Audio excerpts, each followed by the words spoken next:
నమస్తే, welcome to HM TV. కొంతమంది యువకులు పుట్టుకతో వృద్ధులు అన్నారు శ్రీశ్రీ గారు. కానీ మనమందున్న ఈ విశిష్టమైనటువంటి వ్యక్తి వృద్ధాప్యంలో కూడా యువకుడు.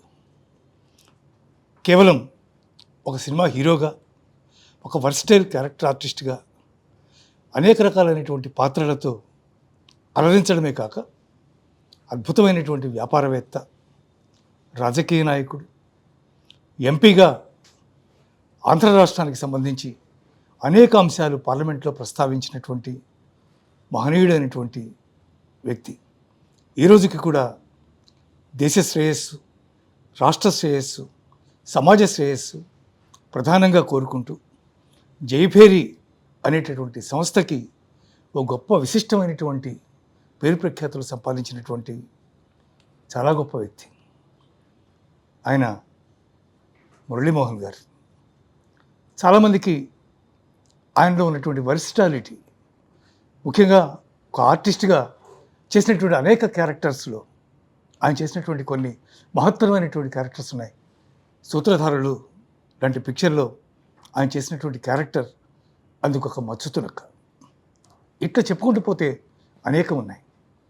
వారికి ఇటీవలే కేంద్ర ప్రభుత్వం పద్మశ్రీ అవార్డు ప్రదానం చేసింది. ఇంతకాలానికి ఆయన పద్మశ్రీ అయ్యారు. ఈ పాటికి నా దృష్టిలో ఆయన పద్మభూషణ్ అయి ఉండాల్సింది ఇప్పటికే. సరే, అట్లాంటి మురళీమోహన్ గారు మనకి చాలా ఒత్తిడిలో ఉన్నప్పటికీ కూడా సమయాన్ని కేటాయించారు.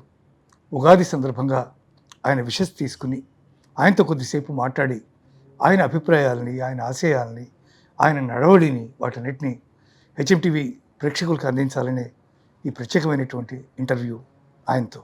నమస్కారం మురళీమోహన్ గారు. నమస్కారం సార్, ఉగాది శుభాకాంక్షలు మీకు. At the same time Padma Shri వచ్చినందుకు కూడా హెచ్ఎం టీవీ మీకు శుభాకాంక్షలు తెలియజేస్తోంది. ఉగాది ప్రతి ఒక్కరికి జీవితంలో ఒక కొత్త ఆశల్ని, ఒక కొత్త ఆశయాల్ని నింపుతూ వస్తుంది.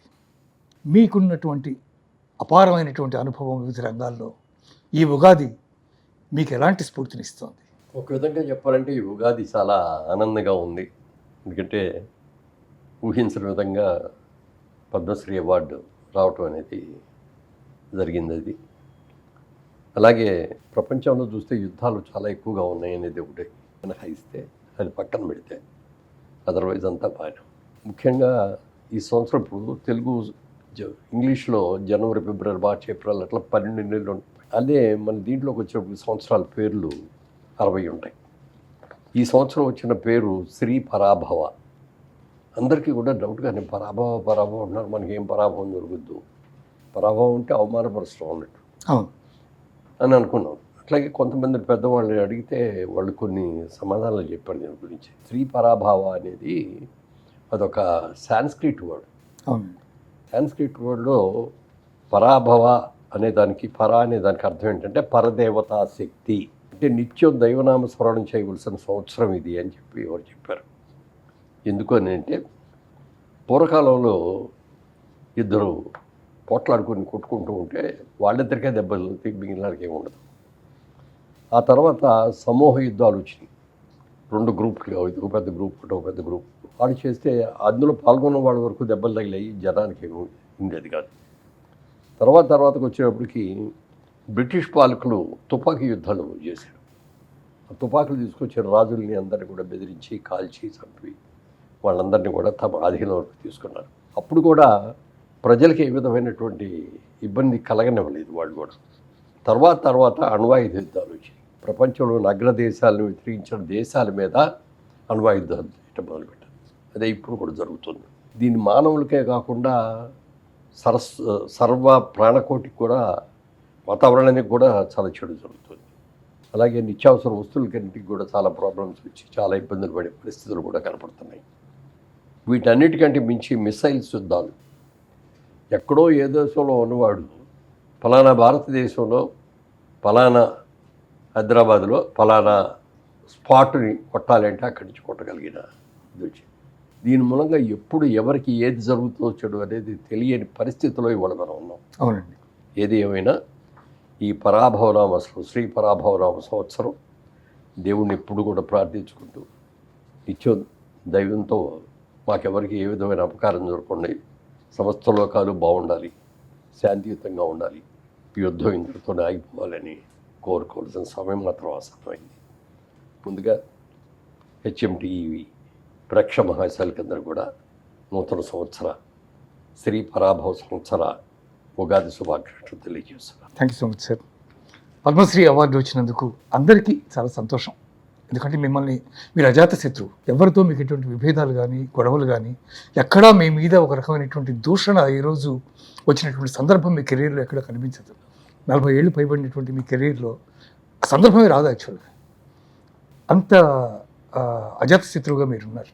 అందువల్ల ప్రజలందరూ కూడా సంతోషించారు. నాట్ ఓన్లీ అన్ ఆర్టిస్ట్, మీలో ఉన్నటువంటి గొప్పతనాన్ని వాళ్ళందరూ అభినందిస్తూ సంతోషపడ్డారు. కానీ మీ స్పాన్ ఇప్పటిదాకా వచ్చినటువంటి సినిమా, రాజకీయం, వ్యాపారం ఇవన్నీ ప్రత్యక్షంగా చూసినటువంటి వాళ్ళకి పద్మశ్రీ చాలా డేట్ అయిందేమో అని అనిపిస్తుంది. నేను ఇందాక ఇంట్రోలో చెప్పినట్టుగా ఈ పాటికి పద్మభూషణ్ కూడా వచ్చి ఉండాల్సిందేమో అనిపిస్తుంది. ఎందుకని ఇది ఇంత ఆలస్యమైంది? మీరు రాజ్యసభ లేకపోతే పార్లమెంట్ లేకపోతే ఇట్లాంటి పెద్ద పెద్ద సభలన్నింటినీ కూడా మీరు చూసినటువంటి వాళ్ళు, రాష్ట్రం కోసం మీరు పోరాడినటువంటి వాళ్ళు, కొన్ని అంశాల మీద ప్రత్యేకంగా మీరు డిబేట్ చేసినటువంటి వారు, అట్లాంటి వారిని ఎందుకు ఇంత ఆలస్యమైనటువంటి గుర్తింపు లభించింది? 1-2 సందర్భాల్లో దగ్గర దాకా వచ్చి కూడా వెనక్కి వెళ్ళిపోయింది సంది. ఒకసారి అయితే నేను ఎంపీగా ఉన్నప్పుడు అప్లై చేసి, మామూలుగా ఇది ఎవరైనా సరే అప్లై చేసుకోవాలి, వాళ్ళు మన ఎత్తుకుంటా వచ్చి మన సెలెక్ట్ చేయరు. దీని మీద మీ ఈ లక్షణాలన్నీ ఉన్న వాళ్ళందరూ కూడా అప్లై చేసుకోవచ్చు అని టైం మీద ఇస్తారు. ఆ టైం ప్రకారం మనం ఆన్లైన్లో అప్లై చేసుకోవచ్చు. అలాగే నేను అప్లై చేశాను, అన్ని మంచి మార్కులు వచ్చినాయి, బాగానే ఉంది. కానీ ఫైనల్లోకి వచ్చినప్పుడు ఒక్కొక్క మాట అన్నారు, ఎంపీలు మెంబర్ ఆఫ్ పార్లమెంట్స్ అధికారంలో ఉన్న వాళ్ళు ఎవరు కూడా దీనికి సెలెక్ట్ చేయము అని చెప్పి దాంట్లో వెనక్కిపోయి. ఓకే. ఇంకో సందర్భంలో అన్నీ అయిపోయినాయి, ఇక్కడ పోలీస్ ఎంక్వైరీ వచ్చింది, పోలీస్ ఎంక్వైరీ కూడా బ్రహ్మాండమైన రిపోర్ట్ ఇచ్చారు. ఆఖరి నిమిషంలో ఏం జరిగిందో తెలియదు, కానీ అప్పుడు కూడా రాలి. ఈ సంవత్సరం వచ్చినందుకు నిజంగా చాలా సంతోషంగా ఉంది. అందరూ అన్నట్టుగా నేనైతే ఆలస్యమైంది అని అనుకోవట్లేదు. నేను సందర్భం రావాలి, దేనికైనా సమయం రావాలి. దైవాన్ని మీరు విశ్వసిస్తారు కాబట్టి ఎప్పుడు రావాలో అప్పుడు వస్తుంది, అంతే అంతే తప్ప అయ్యో నాకు ఇన్నాళ్ళు రాలేదు ఇప్పుడే వచ్చింది ఇంత ఆలస్యంగా అని నేను అనుకోను. అలాగే ఇందాక మీరు అన్నట్టుగా ఈ పాడికి మీ పద్మభూషణే వచ్చి ఉండాలి అని, అది పద్మభూషణ, పద్మశ్రీయ, పద్మవిభూషణ అనేది పక్కన పెడితే మనకి భారతదేశ ప్రభుత్వం ఒక గుర్తింపు తీసుకొని ఒక గౌరవమైన అవార్డు ఇచ్చినందుకు సంతోషపడాలి తప్ప నాకు ఆలస్యమైంది, ముందు వచ్చింది, వెనక్కి వచ్చింది అని అనుకోకూడదు. ఇంత పెద్ద విస్తృతమైనటువంటి కెరీర్, ఈ కెరీర్లో మీరు ఎన్నో ఉన్నత శిఖరాలు చూశారు. ఎప్పుడైనా అప్ అండ్ డౌన్స్ ఎప్పుడైనా చూసారా? అప్ అండ్ డౌన్స్ అనేది లేకుండా ఉండవు ప్రతి వాళ్ళకి కూడా. సినిమాల్లో ఉన్న వాళ్ళకి అనుకోవచ్చు, మనం బ్రహ్మాండంగా సక్సెస్ అవుద్ది అనుకున్న సినిమా అటర్ ఫ్లాప్ అవుద్ది, అటర్ ఫ్లాప్ అవుద్ది సినిమా సూపర్ హిట్ అవ్వచ్చు. అలాంటివి ఉన్నాయి, అలాంటి సందర్భాలు లేకుండా ఉన్నాయి ఎవరు కూడా. కానీ కాకపోతే ఎక్కువగా చూసుకుంటే పర్సంటేజ్ నేను నటించిన సినిమాల్లో కానీ నేను నిర్మించిన సినిమాల్లో కానీ సక్సెస్ రేట్ ఎక్కువ. ఒక 75% దాకా సక్సెస్ రేట్ ఉంది, ఒక 25% ఫెయిల్యూర్స్ ఉంటాయి. ఎంత పెద్ద మహామహులకైనా, ఎన్టీ రామారావు గారికైనా, నాగేశ్వరరావు గారికైనా, ఇంకా పెద్దవాళ్ళు నాగయ్య గారు లాంటి వాళ్ళకైనా కొన్ని సక్సెస్లు ఉన్నాయి, కొన్ని ఫెయిల్యూర్స్ ఉన్నాయి. అది తప్పదు. అది మనకు నచ్చిందని చెప్పి ప్రజలకి నచ్చాలనేవి లేదు కదా. వ్యాపార రంగంలో కానీ రాజకీయంలో కానీ నేను దాన్ని కూడా దృష్టిలో పెట్టుకునే క్వశ్చన్ అడుగుతున్నా. నాట్ ఓన్లీ సినిమా, ఇంత పెద్ద ఎంపైర్ మీరు స్థాపించారు, దీనికి ఒక ప్రత్యేకమైనటువంటి ప్రతిపత్తి, ప్రత్యేకమైనటువంటి గుర్తింపు దీనికి ఉన్న జైభీర్ అనేటువంటి సంస్థకి. అది సినిమా కావచ్చు, వ్యాపారం కావచ్చు, లేదా వాట్ ఎవర్ ఇట్ మేబీ, ఇంత పెద్ద ఎంపైర్ని స్థాపించారు కదా. ఈ సామ్రాజ్య విస్తరణ ఏదైతే జరిగిందో దీంట్లో మీకు ఎప్పుడైనా తీవ్రమైన ఇబ్బందులు ఎదురైనటువంటి పరిస్థితులు ఉన్నాయి? ఇబ్బందులుగా ఎప్పుడు కలగలేదండి. ఎందుకంటే చిన్నప్పటి నుంచి కూడా నేను ఒక మంచి బిజినెస్ మ్యాన్ అవ్వాలి అని నాకు కోరిక. బహుశా అందుకని నేనేమో చదువు పెద్దగా వంటపట్లేదు, ఇంటర్మీడియట్ 2 సార్లు ఫెయిల్ అయ్యాను. ఇది మన మనసు దీని మీద లేదు, మన మనసు అంత బిజినెస్ మీద ఉంది అని అనుకున్నాను. అయితే ఆ సందర్భంలో బిజినెస్ చేద్దాం ఉంటేనేమో డబ్బులు లేకుండా అయిపోయినాయి, ఉద్యోగం చేద్దాం ఉంటేనేమో డిగ్రీ లేదు. ఏం చేద్దామని ఆలోచిస్తూ ఖాళీగా కూర్చోక ఏ నాటకాలు వేద్దామని నాటకం వేసాం. ఆ నాటకాలు చూసి మా వాళ్ళందరూ కూడా బాగున్నారా, నువ్వు సినిమా యాక్టర్ అవుతావండి ఊళ్ళో వాళ్ళందరూ అన్నారు. నిజమేనేమో అనుకున్నాను నేను కూడా. అనుకొని మెడ్రాస్ వెళ్ళినప్పుడు రామిరెడ్డి గారని మా చాటపర్రు ఆయన కూడా విజయబాబు రెడ్డి గారు, తర్వాత పి సాంబశివరావు గారు, గంగాధరరావు గారు, వీళ్ళందరూ మా ఊరు వాళ్ళే. వాళ్ళ దగ్గరికి వెళ్ళి కనపడ ఇట్లా మొన్న నాటకం వేసామండి, ఊళ్ళో వాళ్ళు ఇలా అన్నారు అని. ఇప్పుడు ఎటు కానీ ఏజ్లో అప్పుడు నాకు ఇంకా 22, 23. ఇప్పుడంటే 18 ఏళ్ళకు కూడా హీరోలు అవుతున్నారు. కానీ ఆ రోజుల్లో అంత ఫేస్లో మెచ్యూరిటీ, పర్సనాలిటీ మెచ్యూరిటీ, వాయిస్లో మెచ్యూరిటీ ఇవన్నీ కూడా వస్తే తప్ప అవకాశం ఉండేది కాదు. దాని మూలంగానే మొత్తం మీద జరగలేదు. అంటే అప్పుడు ఏమన్నారంటే రామిరెడ్డి గారు, ఇంకా నీ వాయిస్ థిన్గా ఉంది, కొంచెం వాయిస్ కూడా బోల్డ్గా రావాలి, వాయిస్ ప్రాక్టీస్ చేయి, నాటకాలు అయ్యాయి, తర్వాత చూద్దాం అన్నాడు.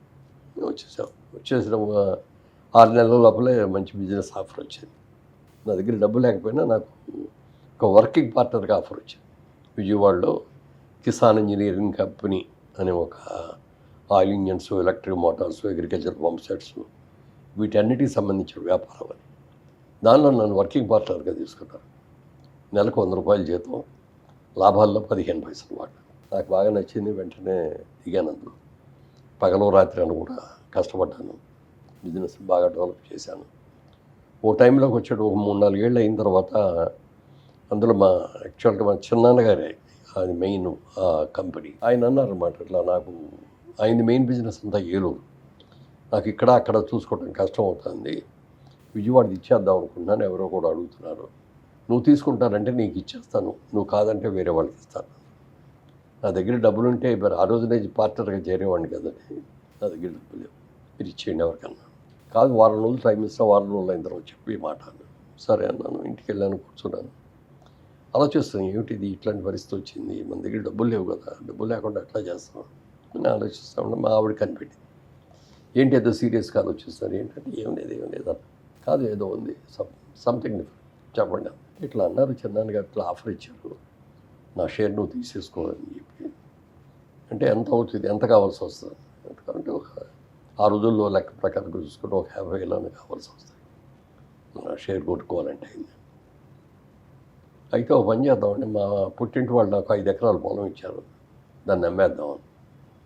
అది పుట్టింటి వాళ్ళు ఎందుకు ఇస్తారంటే ఆడబిడ్డకి, ఈ భర్త రేపు సక్సెస్ అయినా ఫెయిల్ అయినా మన అమ్మాయికంటూ ఒక మినిమం గ్యారెంటీ ఉండడం కోసమని పొలంగా ఇచ్చేవారు, ఆస్తులుగా, డబ్బులుగా కాదు. అలాంటి పరిస్థితి వచ్చేది, ఇచ్చింది. రేపు పొద్దున్న అది అమ్మి నువ్వు డబ్బులు ఇచ్చి వ్యాపారంలో నేను లాభం రాకుండా నష్టం వచ్చిందనుకో, మా అమ్మాయిని ఇచ్చాము, వ్యాపారం పాడు చేశాడు, మా అమ్మాయికి ఉన్న చివరికి ఇచ్చిన పొలం కూడా పాడు చేశాడని బ్యాడ్ నేమ్ వస్తుంది నాకు వద్దు, నొప్పుకోలేదు. మీకెందుకు ఇవన్నీ అండి, నేను మా పేరెంట్స్తో నేను మాట్లాడుకొని నేను చెప్తానని చెప్పి వెళ్ళి పేరెంట్స్కి చెప్పగానే వాళ్ళు అన్నారు, అబ్బాయి బుద్ధిమంతుడు, శుభ్రంగా చేసుకుంటున్నాడు, మీకు ఇచ్చిందే కదా అని. వెంటనే 1 వీక్లో లోపల దాన్ని అమ్మేసి డబ్బులు ఇచ్చారు. అప్పుడు ఆ షేరు నేను తీసుకొని 50% షేర్ హోల్డర్ అయ్యాను ఆ కంపెనీలో. 15 పైసలు నాకు ఇచ్చిన వాటా ఉంది వర్కింగ్ పార్ట్నర్గా, ఇంకో 35 పైసలు షేర్ కొనుక్కొని 50% షేర్ హోల్డర్ అయ్యాను. ఇక అక్కడి నుంచి బాగా చాలా కష్టపడ్డాను. ఇప్పుడు ఈ అమరావతి అని చెప్తున్న ఆ ఏరియా అంతా కూడా ఆ రోజుల్లో అగ్రికల్చర్ పంప్ సెట్స్ అన్నీ నేనే ఇచ్చాను. ఓకే. అలాగే గుంటూరు డిస్ట్రిక్టు, కృష్ణా డిస్ట్రిక్టు, అటు west Godavari district, Khammam district, ఇవన్నీ కూడా చేస్తూ ఉండేవాడు. సో బిజినెస్ చాలా బాగుంది, చాలా జరుగుతుంది. సరదా కోసం అప్పుడప్పుడు నాటకాలు కూడా వేస్తున్నాను. ఓ రోజున సడన్గా అనుకోకుండా చటర్జీ గారని మా ఊరిలోనే, ఆయన కూడా పెద్ద ప్రొడ్యూసర్, అప్పుడే ఫస్ట్ టైం సినిమా తీస్తూ ఆయన ఒక రోజు ఫోన్ చేసి అర్జెంట్గా రా అన్నారు. ఎక్కడికి అన్నా? మెడ్రాస్ రా అన్నారు. దేనికి అన్నా? ఏం లేదు, రా ఒకసారి మేకప్ ట్రీట్ చేయాలి నీకు. వదిలేండి, ఇప్పుడు నాకు ఆ ఇంట్రెస్ట్ కూడా లేదు, బిజినెస్ కూడా బాగుంది, దాన్ని వదిలి రాలేను నేను అంటే. పక్కన ఉన్న హనుమాన్ ప్రసాద్ గారిని, ఆయన కూడా తర్వాత ప్రొడ్యూసర్, డైరెక్టర్ కూడా అయ్యాడు. ఆయన గట్టిగా పట్టుబట్టి పంపించాడు. మేకప్ ట్రెస్ తీశారు. మన రాఘవేంద్రరావు గారు ఫాదరు ప్రకాష్ రావు గారు డైరెక్ట్ చేస్తున్న సినిమాలో తీసుకెళ్ళి చూపించారు. ఎంకే రాము గారు అని కెమెరామెన్, సీనియర్ మోస్ట్ కెమెరామెన్, వాళ్ళు అడిగారు, మీరు ఏదైనా నాటకాలు వేశారంటే వేశానండి అన్న. మీ నాటకంలో ఏదైనా డైలాగ్ ఆ చివరి నుంచి కూడా నడుచుకుంటారండి అని ఇంట్లో తీశారు, షూట్ చేశారు.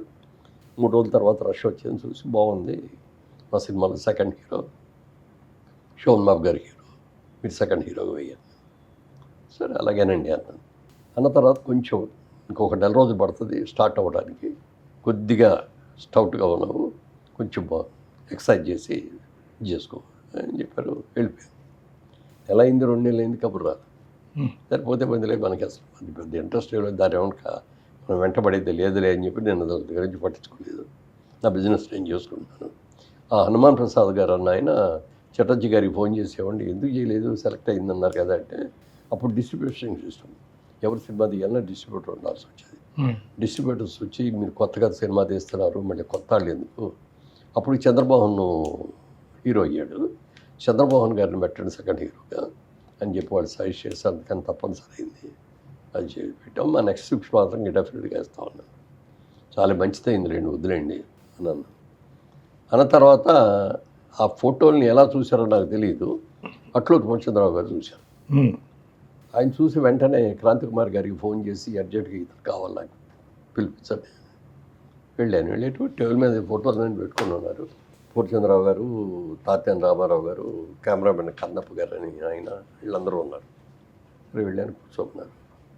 నాటకాలు వేశారా అని. వేశానండి. ఏమేమి నాటకాలు వేశారని అడిగారు. పలానా అని చెప్పి ఒక నాటకం డైలాగ్ చెప్పమని కానీ, లేకపోతే ఒకసారి లేచి ఉంచుకోండి, లేకపోతే అంటించి నడిచారండి, కానీ ఏమీ లేదు. మా సినిమాలో హీరోగా నేను బుక్ చేద్దాం అనుకున్నావు, చేస్తావా అని.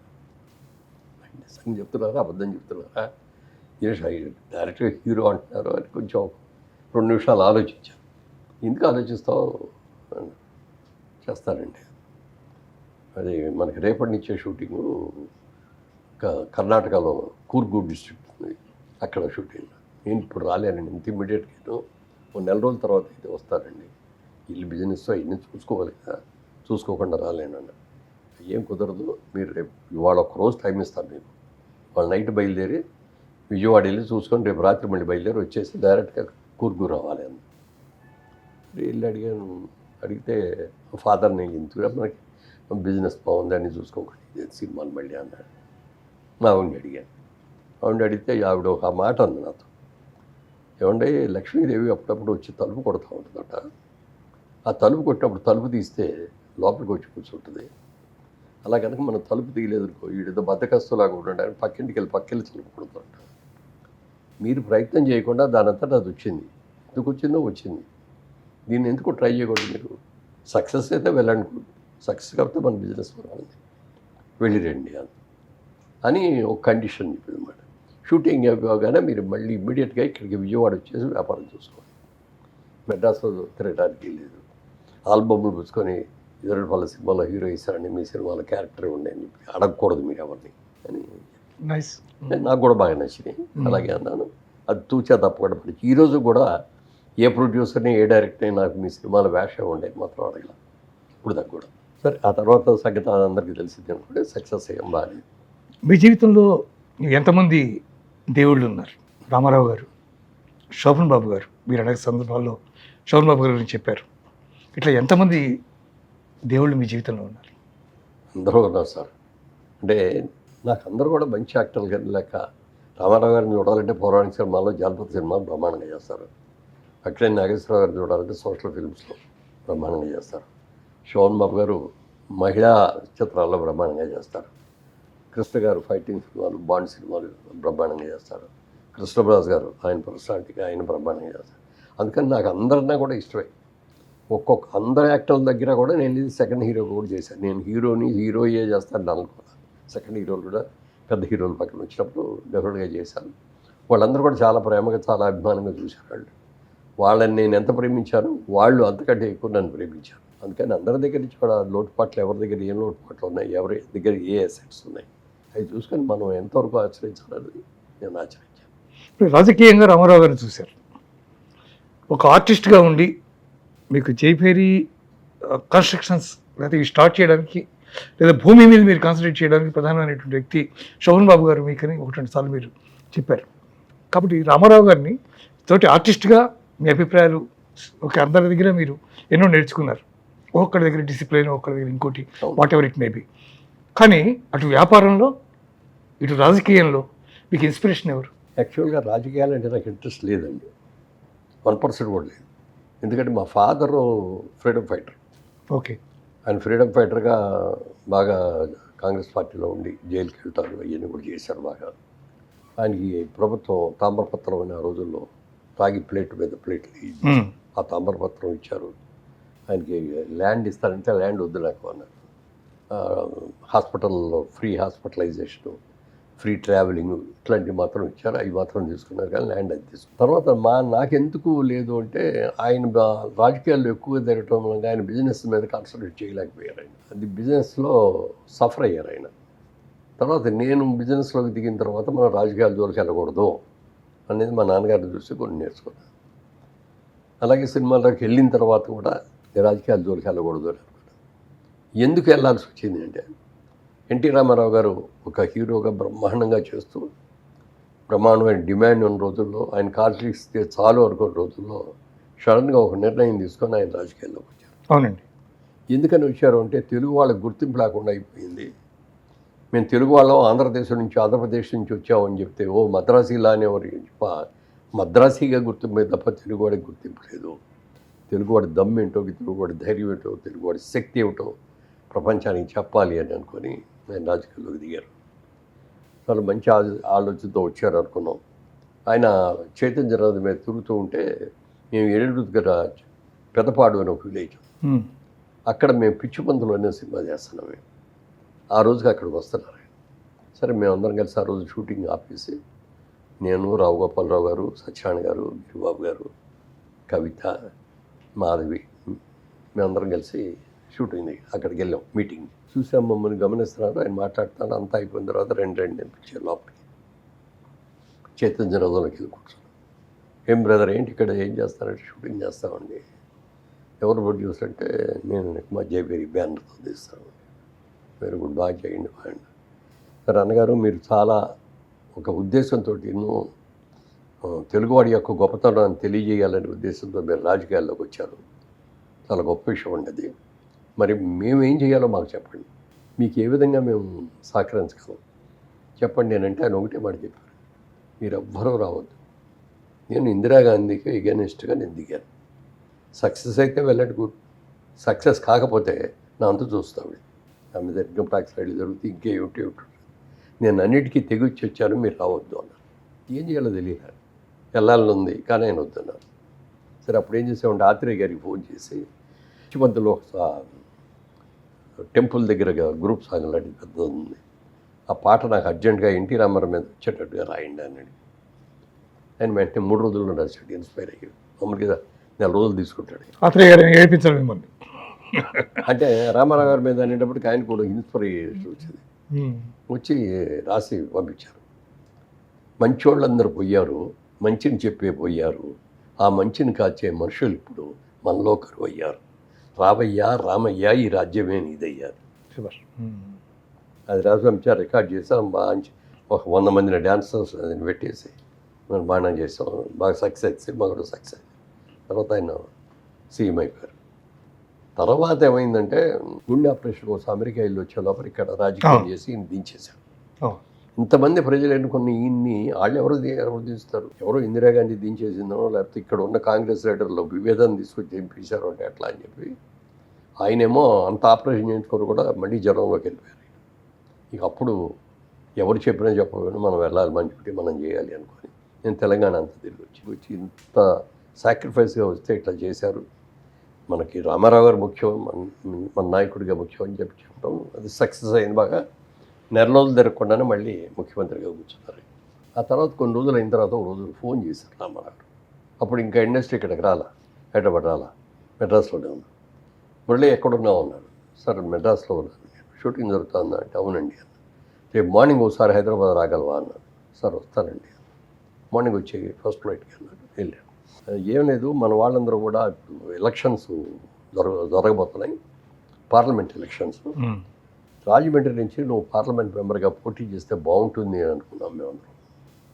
సార్ నాకు అసలు దెబ్బ తిరిగిపోయింది. అసలు సార్ నాకు రాజకీయాల మీద ఇంట్రెస్ట్ లేదు, నెంబర్ 1 అండి. తర్వాత పోటీ చేయాలనే ఆలోచన అస్సలు లేదండి. తెలుగుదేశం పార్టీకి మిమ్మల్ని చూసి మీకోసమని నేను ఒక కార్యకర్తగా వచ్చాను. కార్యకర్తగా ఇప్పుడు దాకా అన్నీ చేస్తున్నాను, ఇంకా ముందు కూడా చేస్తాను. మనకి మ్యూజిక్ ఆ రోజుల్లో ప్రచారాని కోసం పాటలు రికార్డ్ చేయించడం, క్యాసెట్ చేయించడం, అవన్నీ పంపించడం, ఇవన్నీ కూడా చేసేవాడిని. లేదు బ్రదర్ బాగుంటుంది మీరు చేయండి అన్నారు. సార్ నాకు 4 రోజులు టైం ఇవ్వండి సార్, నాకు అసలు ఏమో బుర్ర పని చేయట్లేదు, 4 డేస్ అయిన తర్వాత వస్తారండి. సరే ఓకే 4 రోజుల తర్వాత వచ్చి ఓకే అని చెప్పాడు. సరే మెడ్రాస్ వెళ్ళిపోయాను. అందరి ఫ్యామిలీ మెంబర్స్కి ఫ్రెండ్స్కి అందరికీ చెప్తే అందరూ వద్దన్నారు ఎనానమస్గా. మనకి ఎందుకు వద్దు. సరే వెళ్ళాను. ఏం బ్రదర్ ఓకేనా అన్నాడు. లేదండి ఐఎమ్ సారీ, మీరు చాలా ప్రేమతో అభిమానంతో నన్ను పిలిచిస్తారన్నారు. మీలాగా అన్నీ సాక్రిఫైస్ చేసి నేను రాలేనండి. నేను ఇంకా ఇప్పుడిప్పుడే ఆర్టిస్ట్గా సెటిల్ అవుతున్నాను, పిల్లలు చదువుకుంటారు. ఇప్పుడు గనక నేను వచ్చి ఇటు సక్సెస్ కాక ఉన్నది పోగొట్టుకొని రెంట్కి చెట్టు రావడం అవదలుచుకోలేదండి. ఏమనుకోవద్దు సార్ అన్నారు. It's all right brother okay అని ఆయన ఇంకోళ్ళని ఏదో చూసుకుంటా అన్నారు. బయటికి రాగానే చంద్రబాబు నాయుడు గారు, నువ్వు ఉపేంద్ర గారు ఎవరప్పుడు సెంట్రల్ మినిస్టర్ కూడా చేశారు ఆయన, వాళ్ళిద్దరు దాని పక్కన కూర్చొని పిచ్చేలాగా వద్దాం, ఆయన పిలిచి నీకు ఇస్తారని చేయడంట వీటి అని నన్ను ఒప్పించడానికి చాలా ట్రై చేశారు. అందరికీ నమస్కారం పెట్టేసి నా వల్ల కాదండి వదిలేయండి అని చెప్పేసి. ఆ తర్వాత పరిస్థితులు మీకు తెలుసు రాజకీయాలు అన్నీ అయిన తర్వాత మళ్ళీ చంద్రబాబు నాయుడు గారు ముఖ్యమంత్రి అయిన తర్వాత ఓ రోజు మళ్ళీ ఆయన ఫోన్ చేశాను. అప్పుడు రామారావు రమ్మని అడిగితే నువ్వు రానన్నావు, పిల్లలు సెటిల్ అవ్వలేదు, చదువుకుంటున్నారు అన్నాడు. పిల్లలు సెటిల్ అయ్యారు, ఆర్టిస్ట్గా సెటిల్ అయ్యావు, నువ్వు బిజినెస్ కూడా చేస్తున్నావు, అన్నీ సెటిల్ అయ్యావు, ఇప్పుడు రా అన్నారు. నాకు ఇంట్రెస్ట్ లేదు సార్, మీరు నన్ను బలంతా పెట్టద్దని నో అని చెప్పేసి ఇంటికి వెళ్ళిపోతే కోడెల శివప్రసాద్ గారు నేను కమ్మపాటి రామ్మోహన్ గారిని వాళ్ళిద్దరిని పంపించాను. మీరు ఎలా అయినా సరే ఒప్పించి తీసుకురండి, ఆయన రాజమండ్రి నుంచి ఆయన పోటీ చేస్తే ఎనానమస్గా గెలుస్తాడు. వచ్చి చెప్తే ఎంత చెప్పినా నాకు వద్దండి, నాకు ఇంట్రెస్ట్ లేదు సార్. ఇప్పుడు సినిమా యాక్టర్ అనేవాడు, హీరో వేసేవాడు ఒక పార్టీకి సంబంధించి ఉండకూడదు. ఒక పార్టీకి సంబంధించి చూడితే మిగిలిన పార్టీలలో చూడరు కదా వచ్చి, అందరూ చూస్తేనే కదా సినిమా సక్సెస్ అయ్యింది. నన్ను బుక్ చేసిన నిర్మాత అయ్యో ఇదిగో ఇద్దరు తెలుగుదేశం కాబట్టి కాంగ్రెస్ వాళ్ళు ఎవరు చూడలేదు, మన సినిమా ఫ్లాప్ అయిందనేది రాగలుగుతుంది. అందుకని అన్న ఇది మొత్తానికి గట్టిగా బలవంతం చేశారు. ఒక వీక్ క్షణంలో సరేనండి అలా 10 ఏళ్ల పాటు రాజకీయాలకి. మీకు రామారావు గారు ఆఫర్ చేసినప్పుడు కానీ లేదా చంద్రబాబు నాయుడు గారు ఆఫర్ చేసినప్పుడు కానీ సినిమా ఫీల్డ్కి సంబంధించి ఉదాహరణకి నాగేశ్వరరావు గారు ఇట్లాంటి వారు ఎవరితోనైనా మీరు సంప్రదించారు? సంప్రదించే అవకాశం కూడా రాలా. లాస్ట్ మినిట్ ఇంకో 15 రోజుల్లో అంటే ఇంకో 2-3 రోజుల్లో నామినేషన్లు వేసేయాలి, 20 రోజుల లోపల ఎలక్షన్. ఏం చేయాలో తెలియదు కాదు, వెళ్ళిపోయాం. ఇక ఆయన మీద ఉన్న గౌరవంతో కానీ చంద్రబాబు నాయుడు గారి మీద ఇది కానీ దీంతో పోటీ చేసాం. 7 కాన్స్టిట్యున్సీలో 6 గెలిచారండి. ఒక్క కాన్స్టిట్యున్సీలో ఓడిపోవటం మూలంగా ఇప్పుడు దాకా వచ్చిన మెజార్టీ కూడా దాంతో పోయింది. దానికి కారణం ఏంటన్న తర్వాత ఆలోచిస్తే అప్పుడు వచ్చిన కాంగ్రెస్ ముఖ్యమంత్రి గారు ఈ 2 మాకే నా కాన్స్టిట్యున్సీ రాజమండ్రి కాన్స్టిట్యున్సీ ఏంటంటే 3 ఏమో వెస్ట్ గోదావరిలో ఉంటాయి, 3 కాన్స్టిట్యున్సీలు, 4 ఏమో ఈస్ట్ గోదావరిలో ఉంటాయి. వెస్ట్ గోదావరిలో ఎన్నినేమో ఏలూరులో కౌంటింగ్, ఈస్ట్ గోదావరి ఎన్నినేమో కాకినాడలో కౌంటింగ్. సో అక్కడ ఏం జరుగుతుంది ఇక్కడ తెలియదు, ఇక్కడ ఏం జరుగుతుందో మనకు తెలియదు. వచ్చేప్పటికి టీవీలోనేమో నేను గెలిచేసినట్టుగా స్క్రోలింగ్లో ఎన్నో వచ్చేస్తాయి. ఫైనల్లో చూసేటప్పటికి 1700 ఓట్లతో ఓడిపోయాడు. దానికి కారణం ఏంటనేది తర్వాత తెలిసింది. అది కావాలని మ్యానిపులేట్ చేశారు. నాకు ఇక్కడ అంటే అప్పుడు ఏమైంది, నేను ఒక తెలుగుదేశం తరఫున నేను, చంద్రబాబు నాయుడు గారు సారీ కృష్ణంరాజు గారు చిరంజీవి గారి పార్టీ ఉంది కదా, చిరంజీవి గారి పార్టీ ద్వారా ఆయన, కాంగ్రెస్ పార్టీ ద్వారానేమో ఆయన ఉండవల్లి అరుణ్ కుమార్ గారు, ముగ్గురు పోటీల్లో నాకును గెలిచిన ఆయనకి తేడా 1700 మేనేజ్ చేశారనేది అందరికీ తెలుసు. అందరూ కోర్టుకి వెళ్ళండి అంటే కూడా వద్దండి, నాకు అసలు ఇష్టమే లేదు బాని, దీంతో వదిలిపోయింది. మొత్తం మీద పట్టుదల పెరిగింది. అప్పుడు ఇక్కడికి ఏమైనా సరే మనం జీవితంలో ఎక్కడ ఫెయిల్ అవ్వలేదు, సక్సెస్ అవ్వాలి ఖచ్చితంగా. అది 5 సంవత్సరాలు నేను ఎంపీ అయినా అవ్వకపోయినా ఒక రాజకీయ నాయకుడిలాగా అన్ని 7 కాన్స్టిట్యున్సీస్ కూడా తిరిగి అక్కడ కావాల్సిన హెల్త్ క్యాంపులు పెట్టడం కానీ, స్కూల్స్ బాగోకపోతే బెంచింగ్ చేయించడం కానీ, మోటార్లు పెట్టించడం కానీ, డ్రింకింగ్ వాటర్ ప్రాబ్లం ఉంటే సొంత డబ్బులు అన్ని ఖర్చు పెట్టుకుని అప్పటికే మీ ట్రస్ట్ కూడా అప్పటికే స్టార్ట్ చేశారు. దాని ద్వారా కూడా చాలా కార్యక్రమాలు అది కూడా చెప్తాను. అయిన తర్వాత నెక్స్ట్ ఎలక్షన్స్లో పోటీ చేస్తే 1,75,000 మెజార్టీ తెలియదు. సో 5 ఏళ్ళు మళ్ళీ day and night as a ఎంపీగా నేను ఎంత కృషి చేయాలో అంత కృషి చేశాను.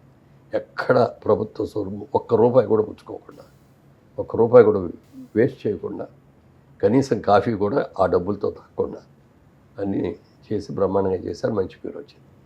కాకపోతే అప్పుడు ఎలక్షన్ టైం వచ్చేటప్పటికి అక్కడ ఉన్న అపోజిషన్ పార్టీ కాంగ్రెస్ పార్టీ వాళ్ళు మురళీమోహన్ గారు ఇక్కడికి వచ్చి ఇసుక అమ్ముకొని కోట్లు సంపాదించాడు అనిపించాను. నాకు మనసు చాలా బాధ కలిగింది. నేను అక్కడ నా ఇల్లు కట్టుకుంటే ఇంటికి కూడా నేను మార్కెట్లో కొనుక్కొని పెట్టాను. నేను కావాలంటే ఎంఆర్ఓకి చెప్పినా కలెక్టర్ గారికి ఎవరికి చెప్పినా 100 లారీలో 50 లారీలో 25 లారీలో పంపించాలంటే పంపిస్తాను. ఎవరి దగ్గర తీసుకోండి. ఇంత నిజాయితీగా ఉన్నా కూడా అన్నారు అసలు వద్దు ఈ రాజకీయాలు. దాంతో మీకు విరక్తి కలిగింది. వెళ్ళి చంద్రబాబు నాయుడు గారి దగ్గరికి చెప్పేశాను. ఏంటి నువ్వు వచ్చావు మళ్ళీ నీ సీట్ నీదే రాజమండ్రిది వెళ్ళి ప్రచారం చేసేసుకున్నాడు. సార్ దాని గురించి రాలేదని నేను మీతో మాట్లాడాలని వచ్చాను. ఏంటి చెప్పుకున్నారు. అందరి రోజులు మధ్యలో కాదు, అందరిని పంపించేయండి. హీరో నేను ఉండాలి, ఒక 10 minutes నాకు టైం చెప్పాను. నాకు ఇంట్రెస్ట్ లేదండి. అప్పుడు కూడా మీ మాట కాదనలేకే వచ్చాను.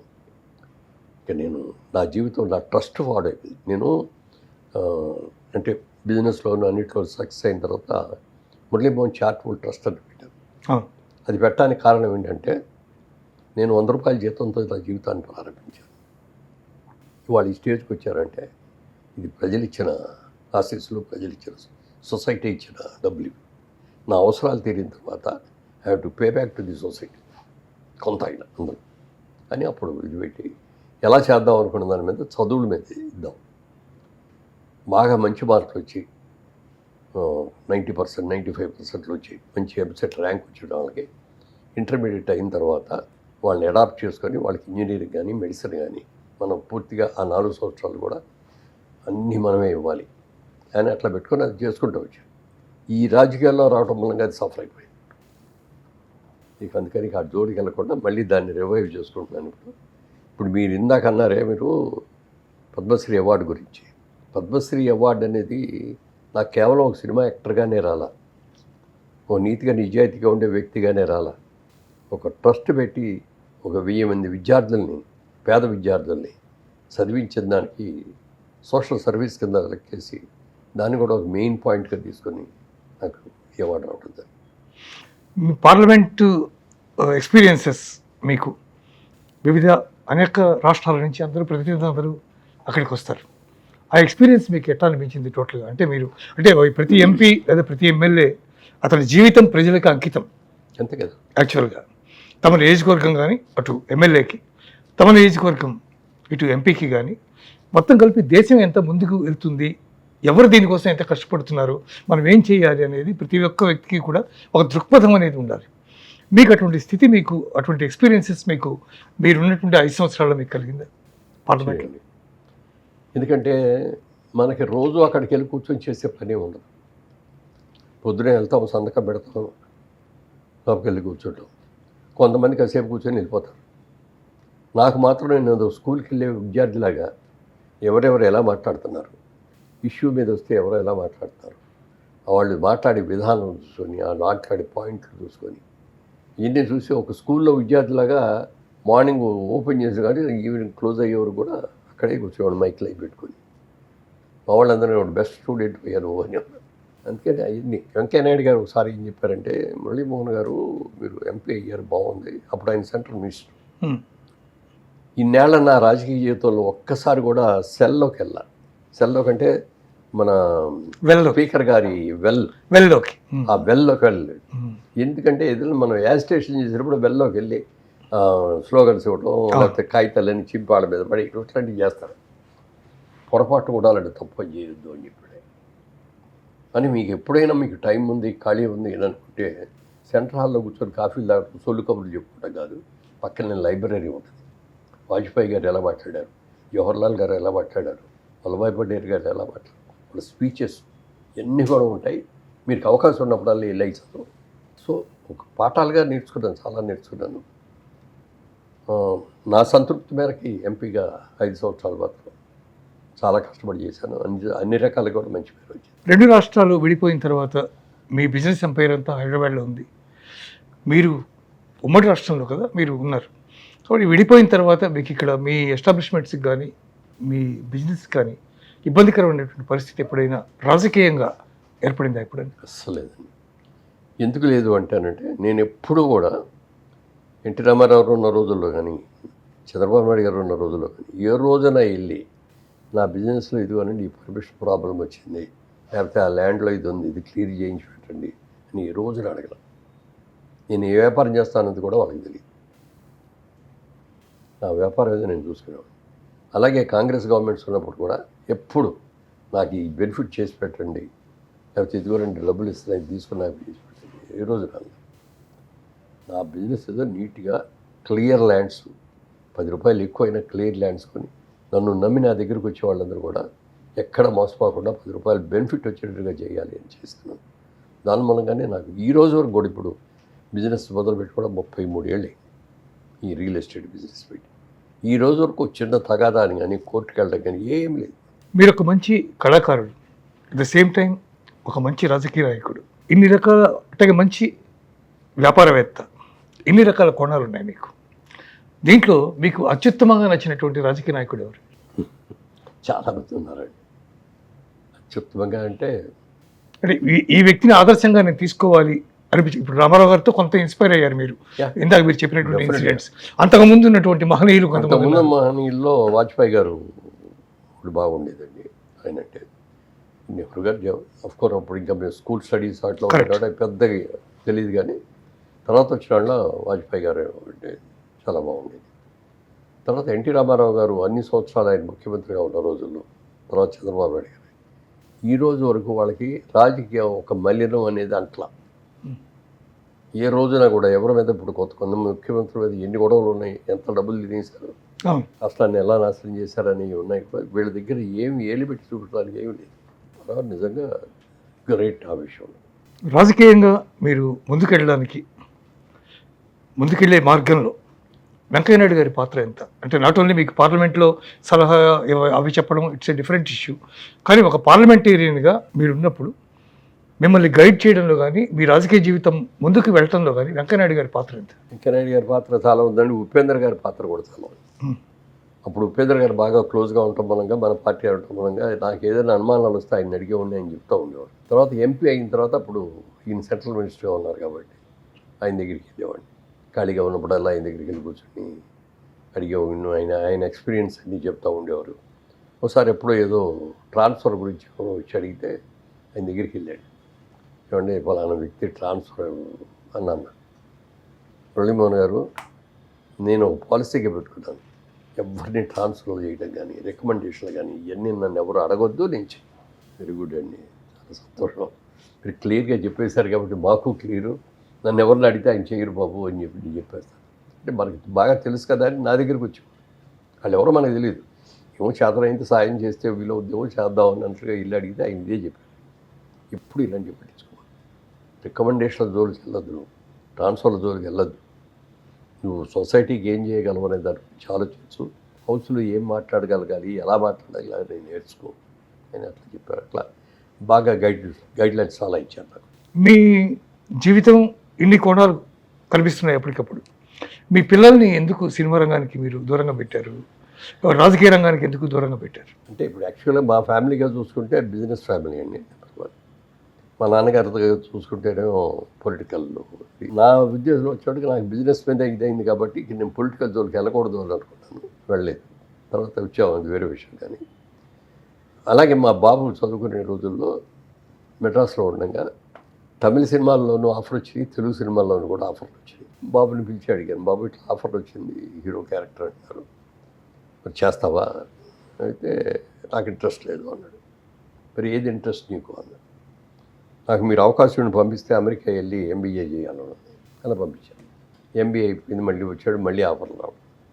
మళ్ళీ అడిగాను, ఏం బాబు మళ్ళీ ఆఫర్లు వస్తాయండి?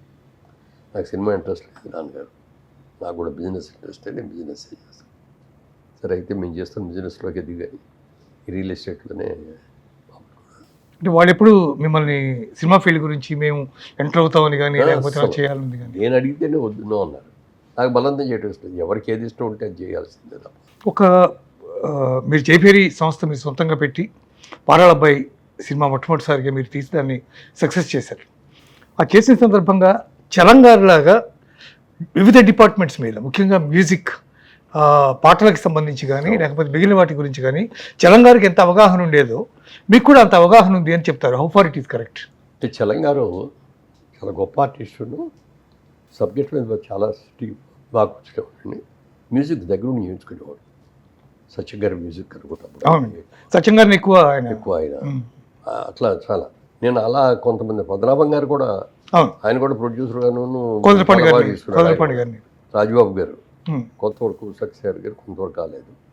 అట్లా కొంతమంది అట్లా ప్రొడ్యూసర్స్ వాళ్ళందరూ కూడా, నవతా కృష్ణరాజు గారు, అల్లు అరవింద్ గారు, వాళ్ళు రామానాయుడు గారు, విజయబాబురెడ్డి గారు, క్రాంతి కుమార్ గారు, వీళ్ళందరినీ కూడా ఆదర్శంగా తీసుకుని ఎలా చేస్తారని చూసుకొని సబ్జెక్ట్ మీద ముందు సబ్జెక్ట్ సెలెక్ట్ చేసుకుని చేసుకునేవాడు. సబ్జెక్ట్ ఇది నచ్చింది అనేది సెలెక్ట్ చేసుకోవడమే తప్ప ఇందులో మనకు మంచి క్యారెక్టర్ ఉంది మనం చేద్దాము అనేది ఎప్పుడు చూసుకోవాలి. ప్రొడ్యూసర్ దగ్గరికి వెళ్ళేప్పుడు ఒక ప్రొడ్యూసర్గానే ఆలోచించాను తప్ప నేను హీరోని నాకు నచ్చిన క్యారెక్టర్ నేను చేయాలి, అదే తీయాలి అనేది ఎప్పుడు పెట్టుకోవాలి. బిజినెస్, యాక్టరే దేనికి అదే అని చెప్పాను. అలాగే చేసేవాడిని. క్రాంతి కుమార్ గారితో మీ బెస్ట్ ఎక్స్పీరియన్స్ సీతారామ గారి మనవరాలు అని అనుకోవచ్చా? అంతకుముందు జ్యోతి, కల్పన, ఆమె కథ, 3 సినిమాలు, 3 కూడా మంచి సినిమాలు. రాఘవేంద్ర గారు డైరెక్ట్ చేశారు, కె రాఘవేంద్ర గారు. అయినా సక్సెస్ అయింది. తర్వాత సక్సెస్ సమస్య కాదు అక్కడ, అంటే క్యారెక్టర్ వైజ్ సంఘర్షణాత్మకమైనటువంటి ఒక క్యారెక్టర్. చాలా సినిమాల్లో పెద్ద వేషాలు వేశాను, గెస్టులు కూడా వేశాను. ఒక గెస్ట్ వేషం వేసి బాగా పేరు తీసుకున్న సినిమాల్లో అది ఒకటి. ఒక్కరోజే నేను యాక్ట్ చేసిన దాంట్లో, ఆ ఒక్కరోజు వేసిన దాంట్లో ఆ క్యారెక్టర్ సినిమా టర్న్ తీసుకుంటుంది. అది బాగా సాటిస్ఫై అయ్యాను. అలాగే నారాయణమూర్తి గారి సినిమాలో ఒక క్యారెక్టర్ చేశాను, దానికి మంచి పేరు వచ్చింది. బెస్ట్ సపోర్టింగ్ యాక్టర్ అవార్డు కూడా వచ్చింది, నంది అవార్డు కూడా. గెస్ట్ వేషాలు వేసి కూడా మంచి పేర్లు తీసుకున్న సినిమాలు చాలా ఉన్నాయి. యువతరం కదిలింది అని, అది కూడా అతనే రాశాడు. దాంట్లో నన్ను డేట్లు అడిగితే నాకు డేట్లు లేవు అమ్మా, అసలు చాలా టైట్గా ఉన్నాను ఇప్పుడు. అంటే కనీసం మా సినిమాలో గెస్ట్ అన్న అయింది. సరే మార్నింగ్ వస్తాను, 7 గంటలకల్లా షూటింగ్లోకి వస్తారు. అప్పుడు వాళ్ళు ఒంగోలులో తీశారు, మా షూటింగ్ ఏమో ఏలూరు దగ్గర జరుగుతుంది. మార్నింగ్ 7 కల్లా మీ దగ్గర షూటింగ్లోకి మేకప్తో ఉంటాను. రాత్రి 12 లోపల నన్ను వదిలేయాలి. మళ్ళీ 12 లోపల నేను ఒంగోలు నుంచి బయలుదేరి ఏలూరు వచ్చి నెక్స్ట్ డే అక్కడ షూటింగ్ చేయాలి.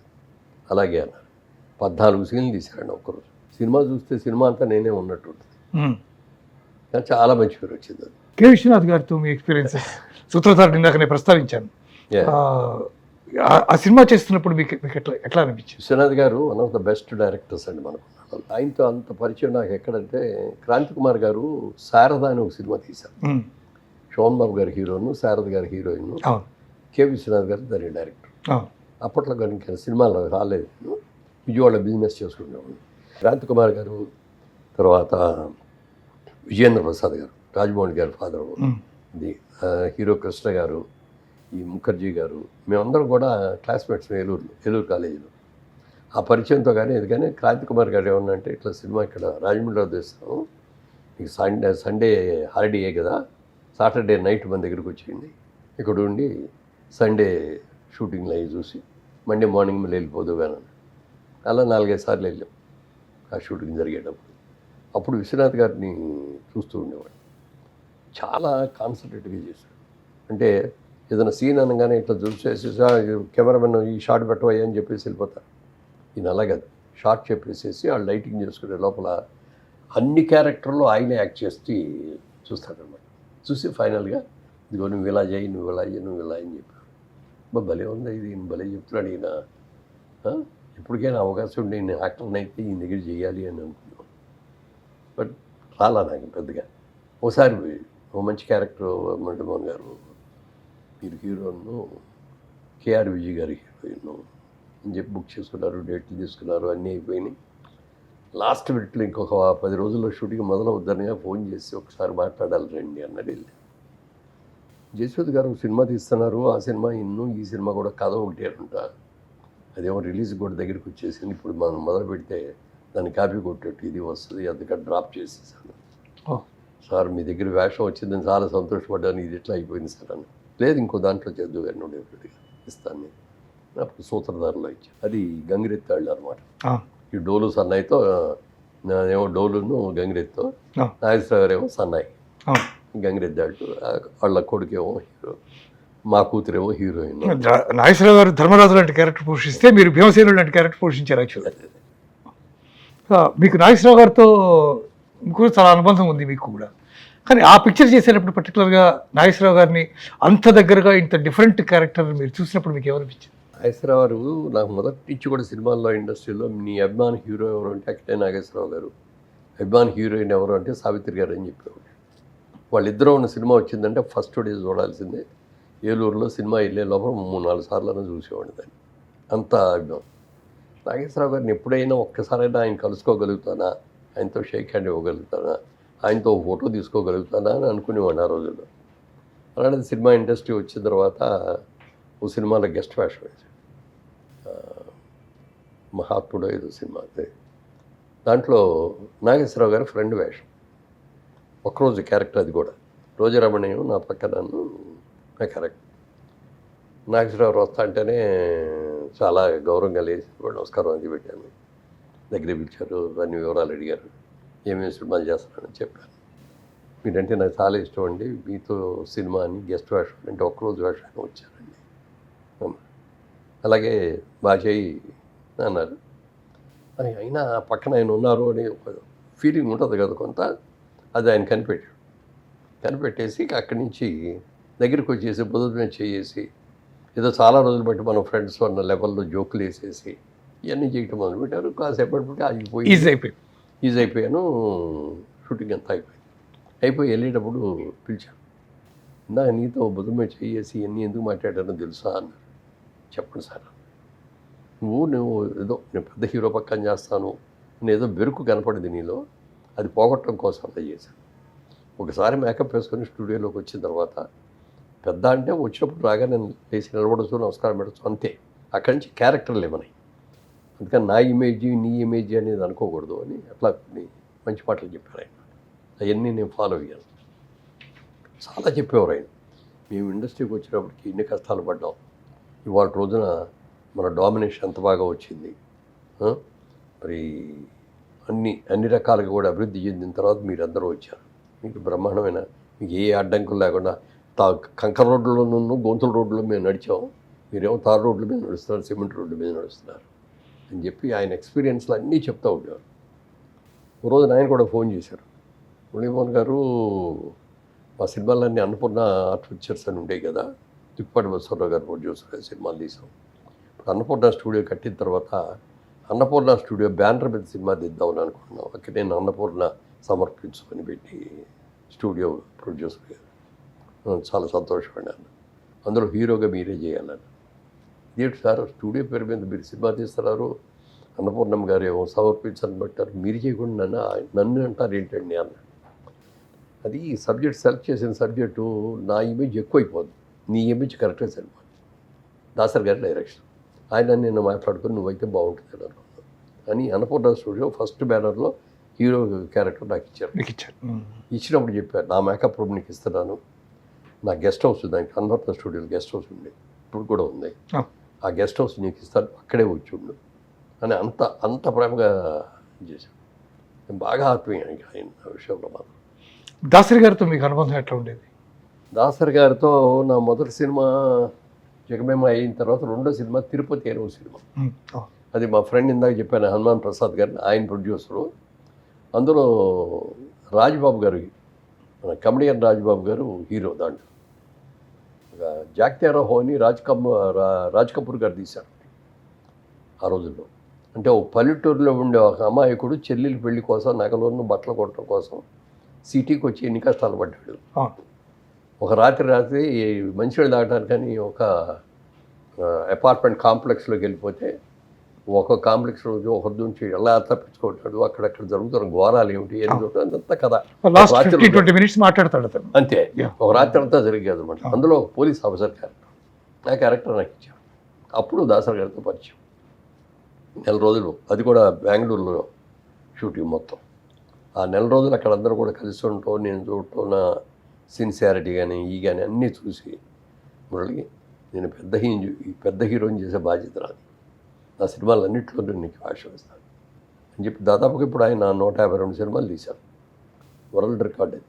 ఇంతవరకు ఎవడో కూడా దాన్ని బీట్అవుట్ చేయలేరు కూడా, అంత గొప్ప. ఆయన దాదాపు 35 సినిమాల్లో హీరోలు కానీ సెకండ్ హీరో కానీ గెస్ట్ వేషాలు కానీ అన్నీ చేశారు. అట్లా చాలా ఆత్మీయుడు ఆయన, చాలా చాలా మంచి మాటలు చెప్పేవారు ఆయన. సినిమా కానీ రాజకీయం కానీ ఈ రెండు మారుతున్నాయి, దశాబ్దాలు జరుగుతున్నాయి నెమ్మదిగా.